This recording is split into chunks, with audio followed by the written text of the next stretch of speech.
Ladies and gentlemen, thank you for standing by, and welcome to the Sprout Social First Quarter 2020 Earnings Conference Call. At this time, all participants are in a listen-only mode. After the speaker presentation, there will be a question-and-answer session. To ask a question during the session, you would need to press star one on your telephone. Please be advised that today's conference is being recorded. If you require any further assistance, please press star zero. I would now like to hand the conference over to your speaker today, to Justyn, Head of Investor Relations. Thank you. Please go ahead, sir. Thank you, operator, and welcome to Sprout Social's First Quarter 2020 Earnings Conference Call. Like all of our employees and many of you, we're working from home this afternoon. We will be discussing the results announced in our press release issued after market close today.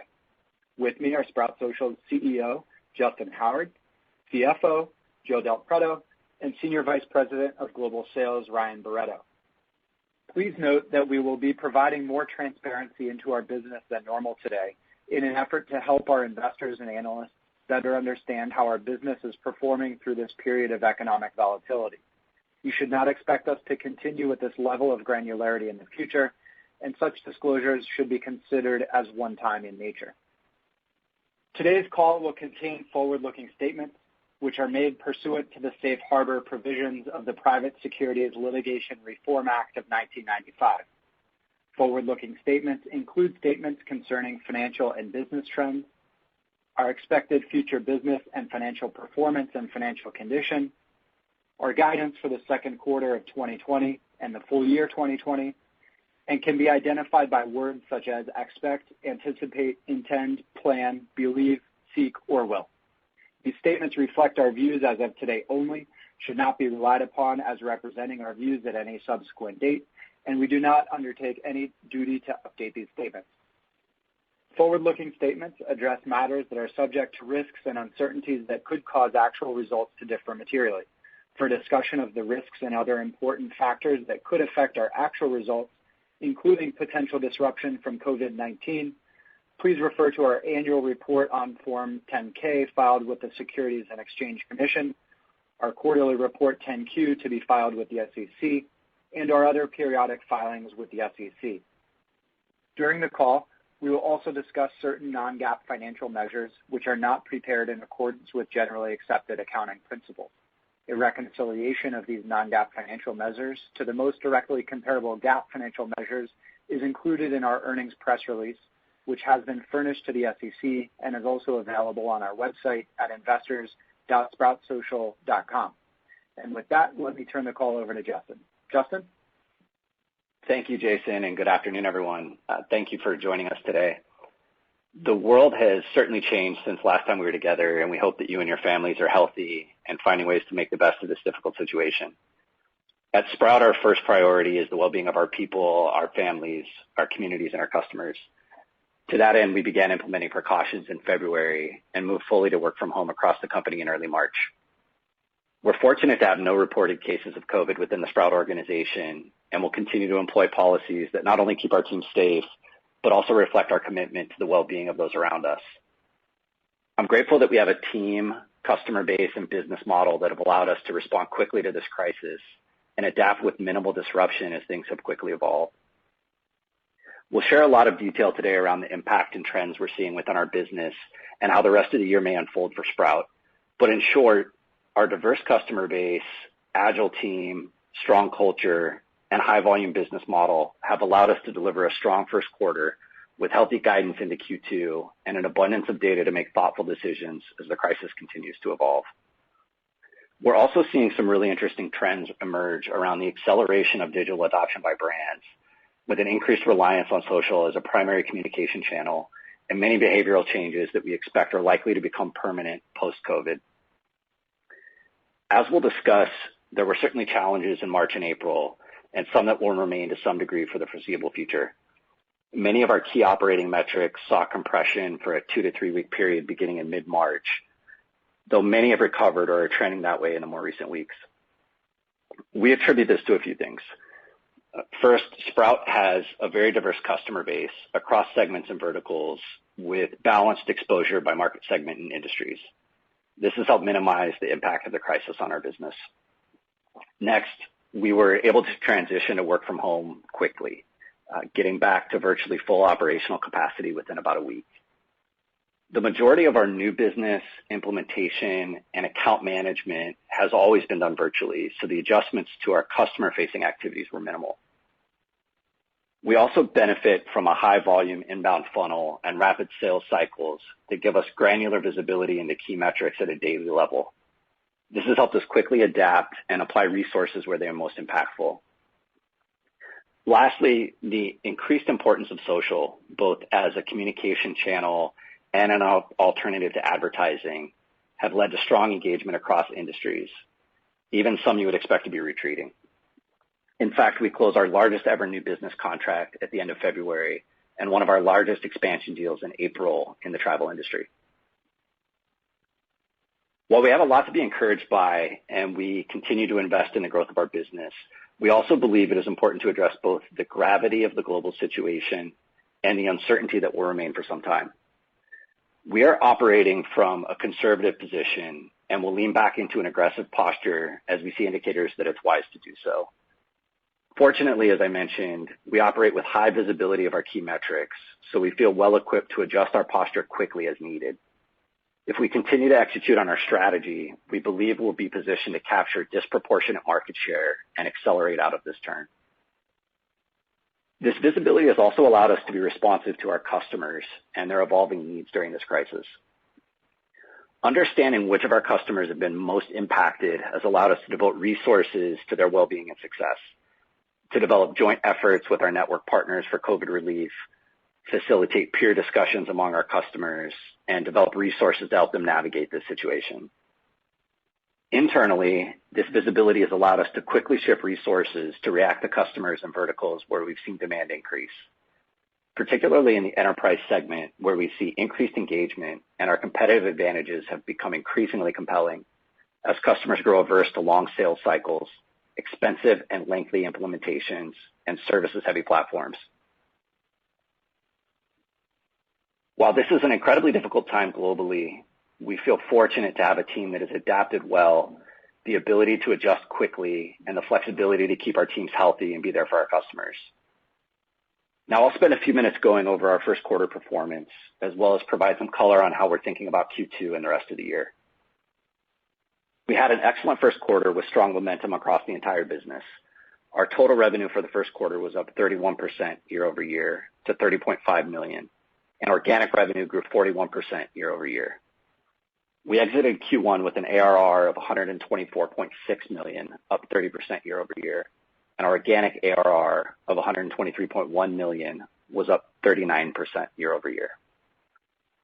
As a quick reminder, organic revenue and organic ARR exclude revenue from the 2017 acquisition of Simply Measured, and organic revenue now accounts for 99% of our total.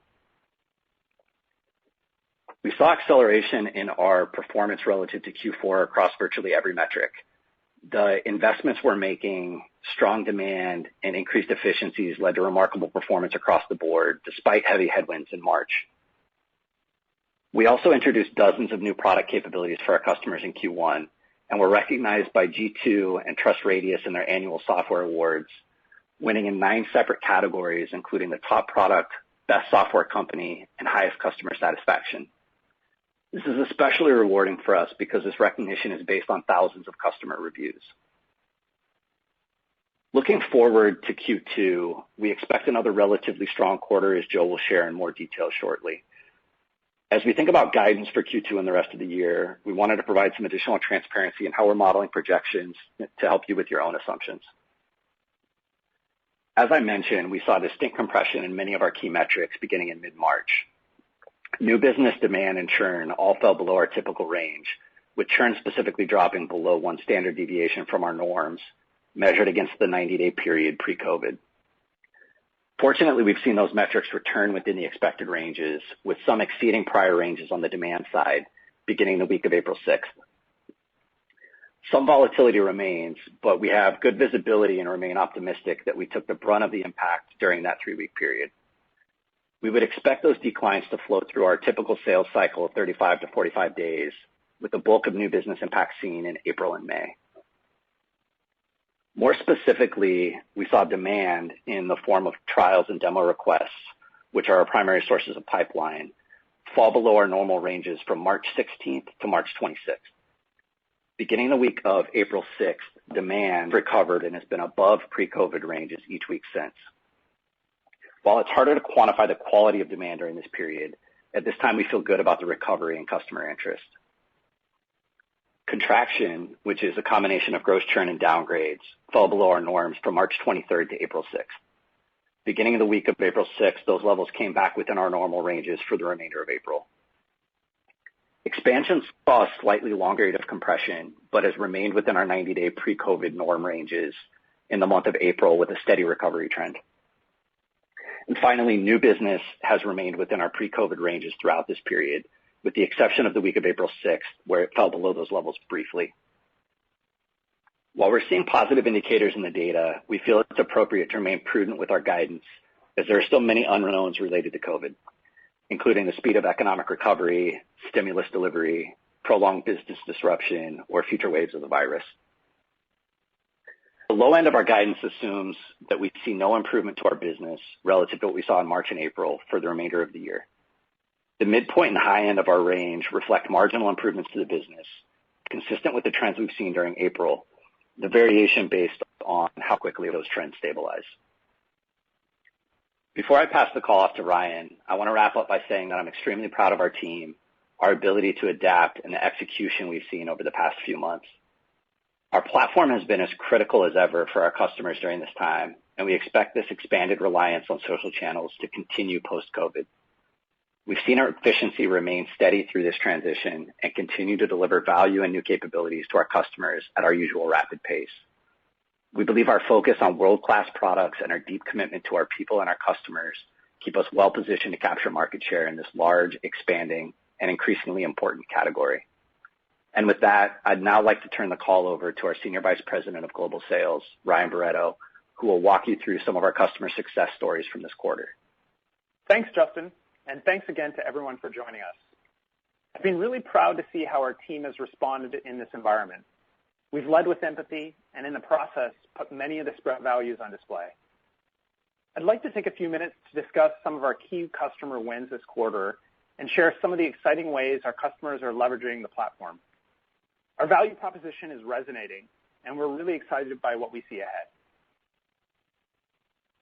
It's clear that we're living in challenging times, and social has become an even more important part of the way we communicate. We're seeing this in our data. In the last 4 weeks, our traffic was up 24%, and our trials were up 14% in comparison to our Q1 pre-COVID baseline. Every business has been impacted in some way and is now getting a crash course in digital-first communication. Our customers are doing amazing things with the platform, and we've been fortunate to be an essential partner for them. It's been remarkable to see how our marketing, sales, and customer success organizations, from leaders to individual contributors, have responded to this crisis. As Justyn mentioned, the transition to work from home was more seamless than we could have predicted. We're seeing impressive things from our teams. This has included building a crisis communication playbook for social media managers, creating a COVID-19 social listening report, which we gave to every listening customer at no extra charge, seeing our daily sales activity metrics at historic levels, both in terms of speed and volume. And we are hosting our largest ever digital event on May 13th with over 5,000 practitioners registered and brands like Trek, Twitter, CB2, and GitLab joining us to co-present. In this market, customers are looking for partners that can respond fast with solutions that can add immediate value. The 30-day free trial continues to be our secret weapon, even in the enterprise. The legacy software playbook that required on-site custom demos, long evaluations, and even longer and expensive deployments has become antiquated. We're in the age of the user, and companies expect to be able to not just see, but to use the technology before they invest. And that's where we lean in. Our free trial model has been highly disruptive, enabling customers to implement Sprout before they even see one of our competitors' demos. The Ohio State University, HubSpot, Girl Enterprises, Harrods, Blue Nile, Altera Mountain, Kendra Scott, Boston Scientific, and Edelman were just a few of the incredible brands that invested in Sprout this past quarter. Ohio State ran a very competitive RFP with the goal of selecting one provider for all of their schools, departments, and hundreds of social media accounts. With a deployment of this size, they were laser focused on finding a partner that could deliver the usability, security, and functionality required by all of their stakeholders, and most importantly, had a track record of implementing quickly and successfully. They found all of that in Sprout, and I'm pleased to say that they already started rolling out to their schools. Another great story came from one of the largest and oldest retailers in North America. During a time like this, connecting with their customers on digital was paramount. They were struggling with the usability and reporting of their previous enterprise software vendor, and were looking for an all-in-one solution with better user adoption and reliable support. Thanks to our trial model, Sprout got this retailer up and running during their evaluation, giving them the confidence they needed to sunset the legacy vendor. We are also seeing customers use social in creative and resourceful ways to continue driving their businesses forward. One of my favorite stories was learning more about how Trek bikes are leveraging Sprout. With shelter in place, many parents have found themselves looking for new ways to keep kids busy and off of their devices. I know this very well. In response to this demand, Trek is using Sprout to market their free home delivery service and to engage and measure their campaign efforts. Every business needs to be faster to create and respond to demand, and Trek is a perfect example of a brand that is doing this well. Another great story is from Mount Sinai Health Systems in New York, an amazing organization and one that is truly on the front lines. Mount Sinai has been leveraging the Sprout platform to tap into social and web conversations, analyze past content performance, and plan future content across the major networks. Their content has included touching stories about their staff and sharing appreciation for the NYC businesses supporting them. In turn, this content has been reshared by celebrities like Jonah Hill and Ellen. It's an incredible example of the amplifying power of social media. In summary, it's been a rewarding time to be leading at Sprout. Our people have risen to the challenge and are operating at new levels. And most importantly, they're taking fantastic care of our customers. Our virtual stand-ups, scavenger hunts, and Sprout's own version of MTV Cribs have served to bring our people closer than ever. This culture extends to our customers who feel the overwhelming daily support and know that we have put them first. I look forward to being able to share more of these stories with all of you in the future. And with that, I'll turn it over to Joe to run through the financials. Joe? Thanks, Ryan. I'll now walk you through our first quarter results in detail before moving on to guidance for the second quarter and full year 2020. We are pleased with this quarter's strong results. As Justyn noted, total revenue for the first quarter was $30.5 million, representing 31% year-over-year growth. Excluding the impact from legacy Simply Measured products, our organic revenue was up 41% year-over-year. This growth was driven by increased demand from both new and existing customers and strong sales execution. We've maintained a strong financial profile with high margins and 99% recurring subscription revenue. Total ARR exiting Q1 was $124.6 million, up 30% year-over-year. Organic ARR was $123.1 million, up 39% year-over-year. We had 390 net new customers in Q1 to finish the quarter with 24,083 customers. The number of customers contributing more than 10,000 in ARR reached 2,404, up 58% from a year ago, and up from 2,185 in Q4 2019. We continue to add value to existing customers and land increasingly large initial deal size with newer customers as we focus on high-quality customer lead generation. In discussing the remainder of the income statement, please note that unless otherwise noted, all references to our expenses, operating results, and share count are on a non-GAAP basis are reconciled to our GAAP results in the earnings press release that was just issued before the call. In Q1, gross profit was $22.6 million, representing a gross margin of 74%. This margin of 75% a year ago and 72.5% last quarter. Turning now to operating expenses.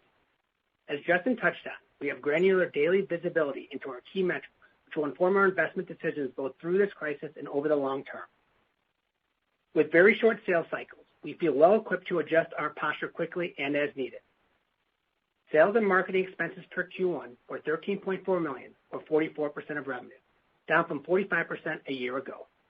We made significant investments in sales and marketing throughout 2019, focused on expanding our market reach. We expect to continue to make smart investments and will focus on optimizing our sales and marketing spend. We finished our Q1 hiring on track with our expectations, and will continue to look for opportunities to invest through the lens of the current visibility we have into our business environment. Our teams are adapting to remote onboarding, and we feel fortunate that we are in the financial and business position to take advantage of hiring amazing people through this period of time. Research and development expenses for Q1 were $6.8 million, or 22% of revenue, down from 27% a year ago. We were able to drive leverage in this area due to our approach to building software and our single code base, while continuing to expand our offerings and adding new capabilities for our customers. General and administrative expenses for Q1 were $9.8 million, or 32% of revenue, up from 26% a year ago.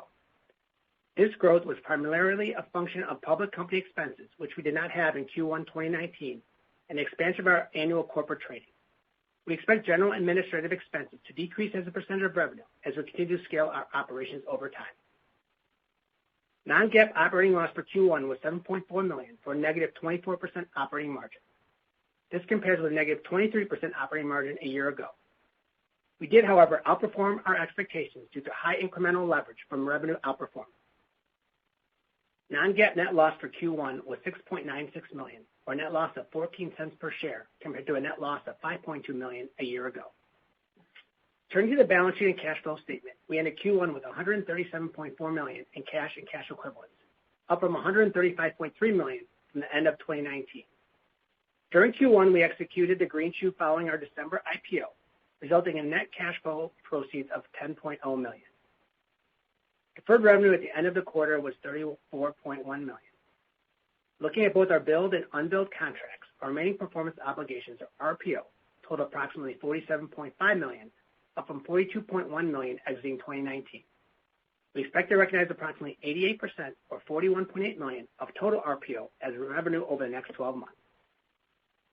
Operating cash flow in Q1 was negative $4.5 million, compared to negative $3.9 million a year ago. Free cash flow was a negative $4.8 million in Q1, for a negative 16% free cash flow margin, compared to negative $4.0 million and a negative 17% free cash flow margin a year ago. Moving on to guidance.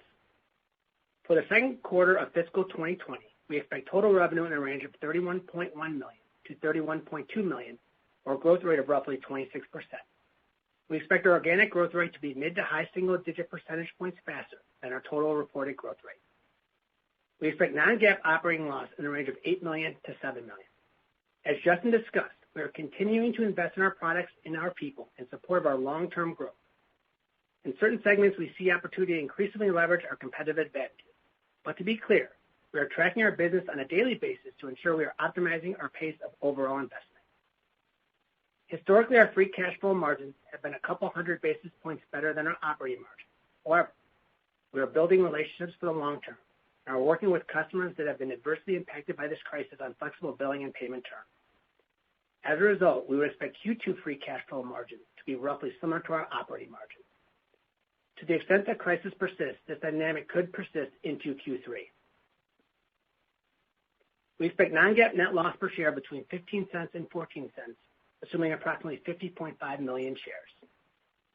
For the full year fiscal 2020, we expect total revenue in the range of $125.5 million to $130.5 million. This compares with our pre-COVID guidance range of $131.7 million to $133.7 million. At the midpoint, this is an expected overall reported growth rate of 25%. We continue to anticipate that our organic revenue growth rate will be higher than our reported revenue growth rate by mid to high single digits, implying a 2020 organic growth rate of greater than 30%. We believe this forecast captures many unknowns, including the prevailing environment, which is adversely impacting many of our customers, potential for future disruption from the virus, and certain path of broader economic recovery. As Justyn referenced, we have seen many business indicators stabilize through the course of April. The low end of our 2020 guidance range assumes that we see no improvement to our business relative to what we saw in March and April for the remainder of the year. The midpoint and high end of our range reflect marginal improvements to our business, consistent with the trends we've seen during April, with variation based on how quickly those trends materialize. For 2020, we expect non-GAAP operating loss in the range of $28.3 million to $25.3 million, compared with our pre-COVID range of $29.3 million to $25.3 million. We expect a non-GAAP net loss per share of between 55 cents and 50 cents, compared with a prior range of 57 cents and 50 cents, assuming approximately 50.6 million shares. In summary, and as Justyn and Ryan have discussed, the durability of our mission-critical platform is resonating as global customers accelerate their transition to digital-first businesses. The opportunity to help customers manage the increasingly relevant social channel continues to present compelling opportunities for sustainable growth. Our strong balance sheet and prudently managed cash flow give us a high degree of confidence to continue to make balanced and high ROI investments that will enable us to capitalize on our potential in the years ahead. With that, Justyn, Ryan, and I are happy to take any of your questions. Operator? Thank you, sir. As a reminder, to ask a question, you will need to press star one on your telephone. To withdraw your question, press the pound key. Please stand by while we compile the Q&A roster. I show our first question comes from Stan Zlotsky from Morgan Stanley. Please go ahead. Perfect. Thank you so much, guys. I'm glad to hear that everybody on the call is doing well, and the company is also doing well as far as health and safety. First question from my end, what gives you confidence to provide guidance, and why provide guidance for full year revenue, considering that so many other companies have pulled guidance? What are you seeing out there that's really giving you that confidence? And I have a quick follow-up. Yeah, this is Justyn. Thanks, Dan. I'll address that, and certainly if my team has anything to add. But when we thought about what the remainder of the year looks like for us and what Q2 looks like for us, a lot of that confidence came from, as we mentioned in the remarks, our ability to look at very detailed and granular data for the business. So, given the thousands of trials that we're adding to the top of the funnel in any given month, the tens of thousands of renewals and transactions that we're doing, gave us a lot of insight into how those metrics were trending, which periods of time they were impacted for, and the degree of recovery. I think while certainly there's a lot of unknowns still that remain for the rest of the year, the assumptions that we're making and where we felt good about putting the baseline of the guidance was around the kind of extrapolating out the worst of what we've seen in March and April, which is counter to the trends that we've seen more recently, which are much healthier. And that gave us the confidence that we needed, at least, to put a stake in the ground at the low end of the guidance while we gather more data on how quickly or how much those trends that we've seen improve in the last several weeks, what the level of stability is around those. And so, part of this is the high volume, kind of lower ACV nature of our business, where we've just got a lot of predictability. We've got 99%, recurring revenue, subscription revenue, low services. We've been virtual for a long time, and we've got that level of detail on our data, on top of a 35 to 45 day average sales cycle, has allowed us to see how a lot of this impact plays out in the time that we've kind of been in this situation. So we felt like we've got strong visibility into at least the band that we provided. Where it falls within that is we're going to look to data to clarify that for ourselves. But the guidance that we gave is something that we're really confident in because of the reasons that I mentioned. Perfect. I think that certainly makes a lot of sense, and I certainly applaud you for putting out that guidance to really help level set the investors' expectations, considering the confidence that you have in the data. Maybe just a very qualitative question.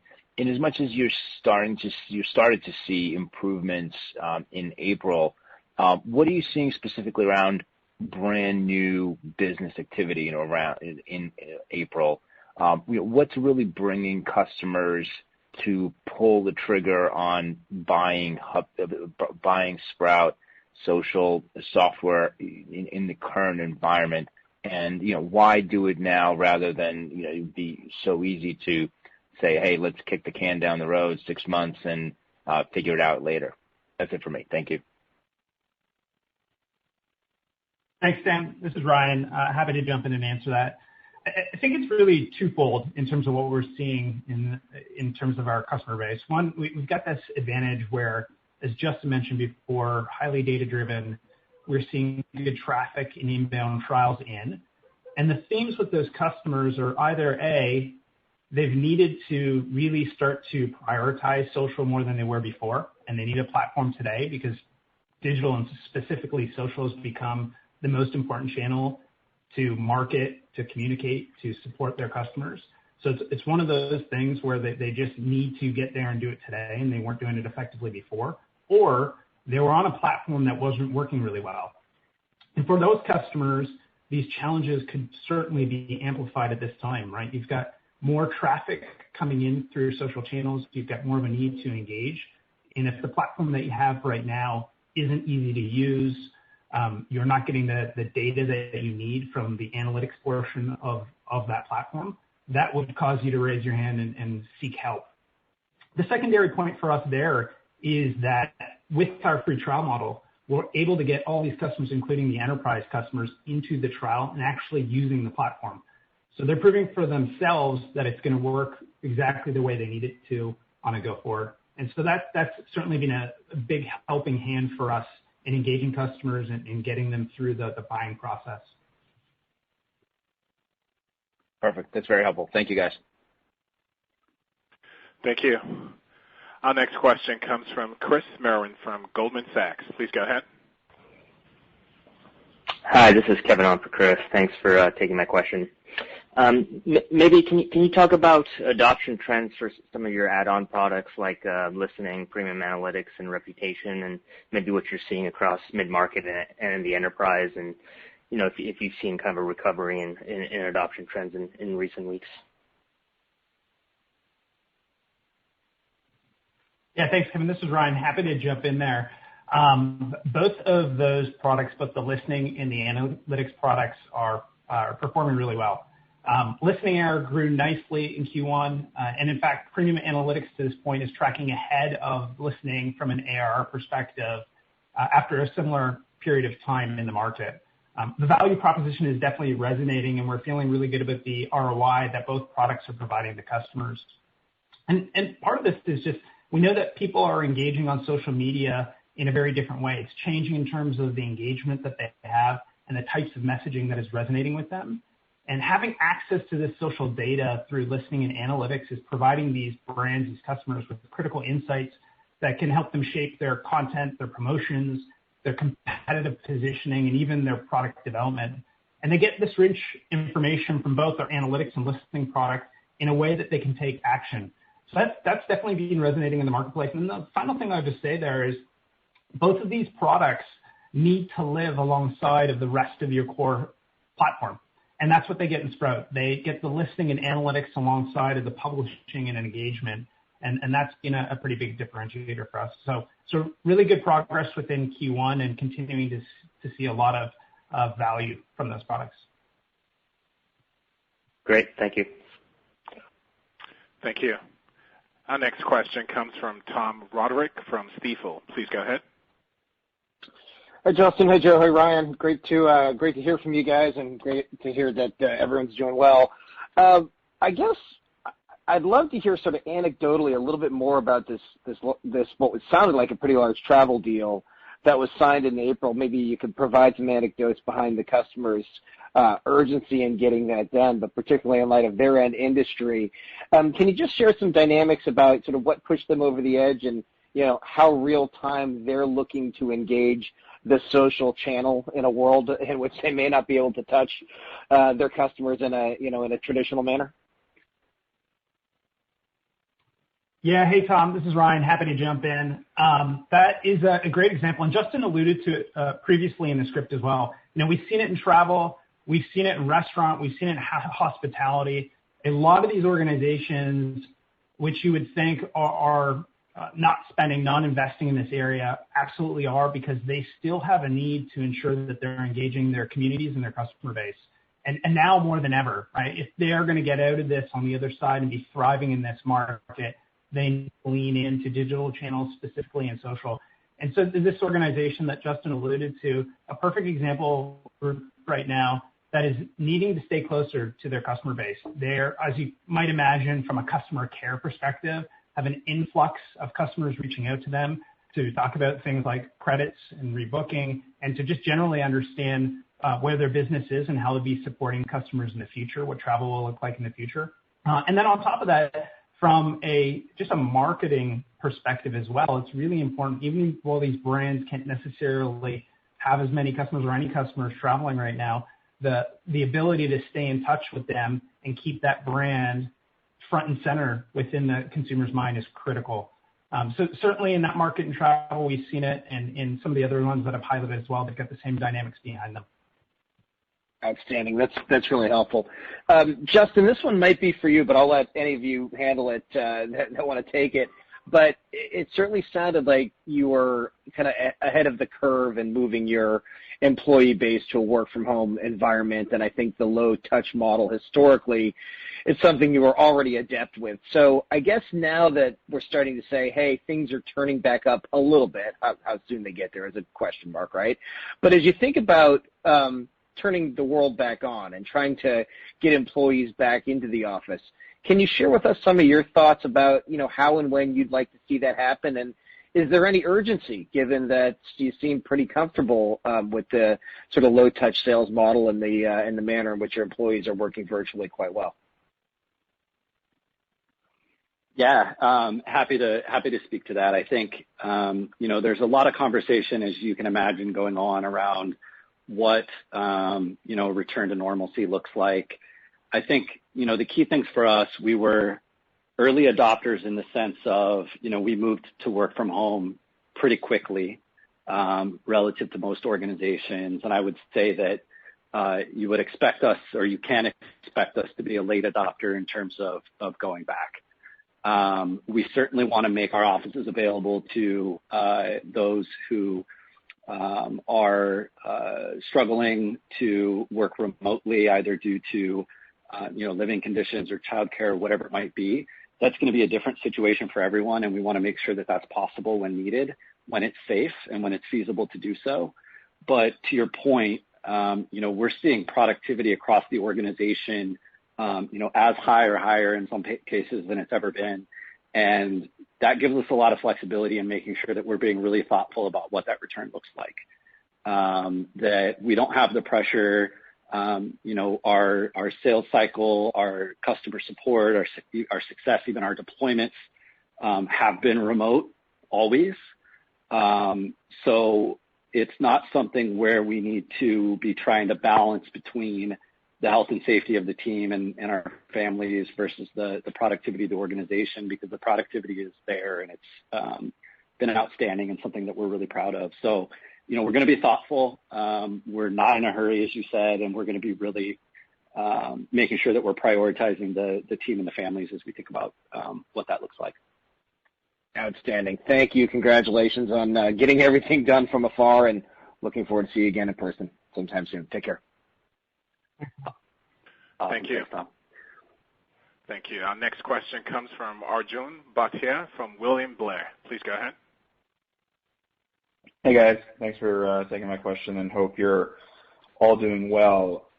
First one's probably for Ryan. I know we talked about kind of the flexibility in the go-to-market motion and how you can adapt based on the data that's coming in. Before the pandemic kind of hit, I know Sprout Social was kind of pivoting a little bit to focus more on expansions and a little bit more on larger customers. We'd just be curious to hear how that trend is changing, whether it's accelerating or you're focusing more on high volume transactions now. Could you maybe just walk us through those dynamics here in the coronavirus era now? Yeah, hey, Arjun. Happy to jump in and cover both of those things. Both expansion and the enterprise segment continue to be areas of strength for us and areas of focus. From an expansion standpoint, and Justyn discussed this a little bit in the script, we've seen healthy growth from our customer base. It's been aligned with what we would expect from our customers and didn't face the same level of compression that you might see in other areas within NDR. So that motion for us continues to be a strong one, certainly tied to the success of products like listening and analytics that are adding a ton of value to customers today. So on the expansion side, feeling very strongly there. On top of that, on the enterprise side, seeing some opportunities for acceleration and the opportunity to grow our market share. The challenges highlighted in the past with the long deployments, the expensive deployments, challenging adoption due to user interface and difficulties within implementations is becoming a pretty big challenge for a lot of enterprise companies. And certainly at this time, when social is more important than ever, they need to be able to deliver within that channel. And so in leading with those trials that we are, and we're getting these enterprise customers in the platform, they're able to start publishing through Sprout. They're engaging with their customers. They're using our analytics and proving to themselves that the platform works. And so we've seen really nice progress from that enterprise team as we ended Q1 and going into Q2 with these accounts where they need access to Sprout, and we have the ability to get them up and running really quickly, which removes a lot of the burden of making a change, especially when you've implemented a good portion of Sprout within the trial. Got it. Thanks, Ryan. This is Justyn. I'll add something quickly there. Oh, yeah, sorry. If you don't mind, I'll just add a couple things. I think one of the other benefits of not only the team but the agility that we have in our model is that we've been able to realign resources internally to kind of match what we're seeing in the market. And that's true both from a customer success perspective, where we're able to align resources around those that may be struggling more than others and make sure that they have the help that they need, but also on the new business side and the growth side, where we're able to realign the team and the folks on our team around the areas where we're seeing the most demand. And I think to that extent, being able to pick up on these signals that we've seen from the enterprise and even the mid-market and align resources around what we think is a heightened opportunity in that space may act or has acted certainly in a catalyst for how we're thinking about resources internally, but may also act as an accelerator to the point that you mentioned. I think we're still seeing success across all markets. They're all incredible. All of our segments are incredibly important to us.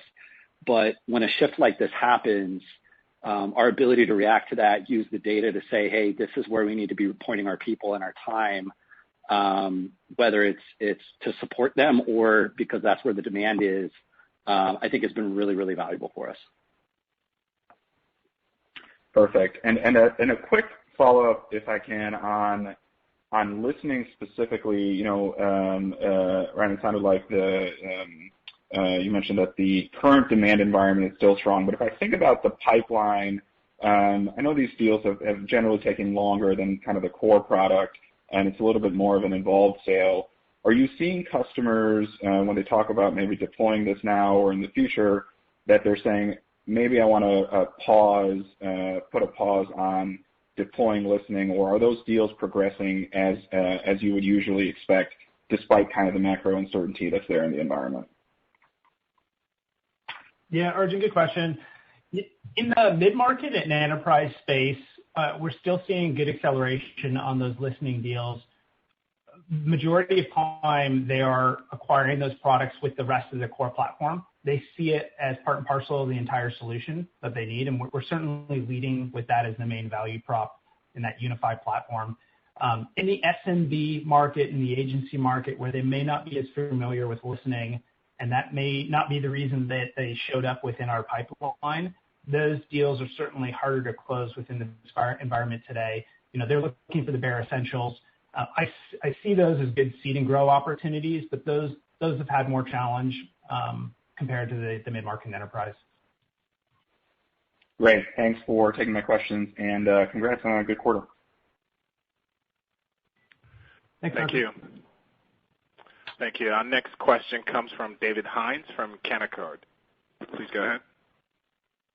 Hey, thanks, guys. So one for Ryan. It may be too early to ask this, but I'm going to try anyways because I'd like to hear your thinking. So we're 30 days past the April 6th recovery week, which I guess puts you kind of at the low end of a typical sales cycle. So I'm curious what you're seeing in terms of conversion on demos and trials, right? I think there's this thesis out there that it's probably never been easier to get a prospect on the phone or signed up for a demo or a trial. So I'm just curious, kind of are there any data points that give you confidence that the conversion rates on all the activity that you've seen snap back could actually look like normal? Yeah, thanks, David. Happy to jump in there. I think we still have a few more weeks to go to get the full picture of what the trough looked like from COVID. But what I will tell you is we are seeing really good success in the engagement from our teams today. It's certainly taking more activity than it did before to get customers to the same point. But they're in the trial. We're seeing good progress in the way that they're using the platform. We're seeing good progress in the amount of demos that we've been having across the board in every segment, and seeing good deals closing along the way as well. We're paying very close attention on a daily basis to things like the conversion rate and what we call the revenue per subscriber, and just the number of subscriptions that are getting done within the market, just so that we know how these are comparing to our baselines. But good progress there just in terms of the amount of engagement we have with customers and just even the number of deals that we're getting done at this point, and deals with those premium add-ons. Yeah. Okay. That's helpful color. I know it was a hard one to answer since we're still relatively early into this. And then maybe one for Justyn or Joe.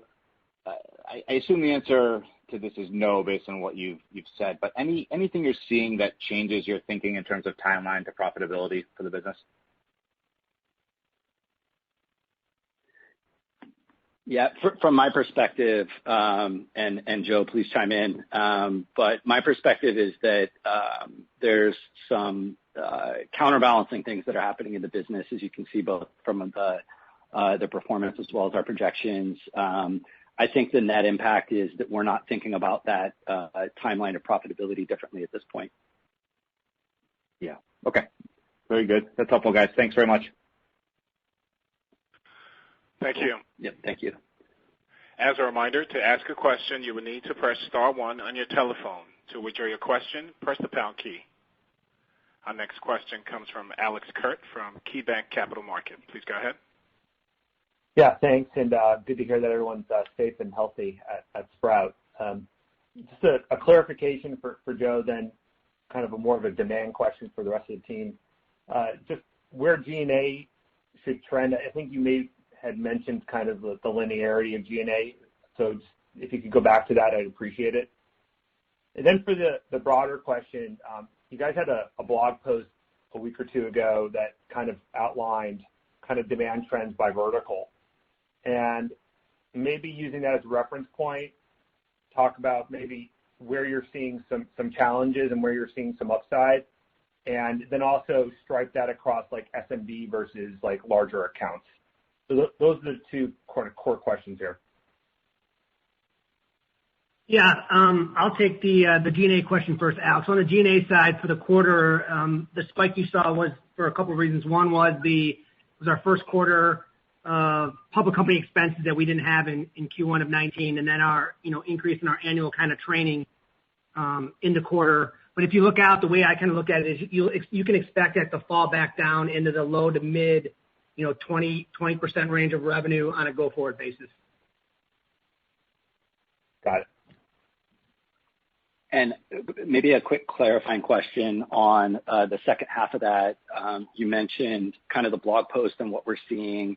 It sounds like you're looking for commentary around what we're seeing both from a vertical as well as kind of a segment basis, just where we're seeing folks that are doing well versus not as well, et cetera. Is that kind of the gist of the question?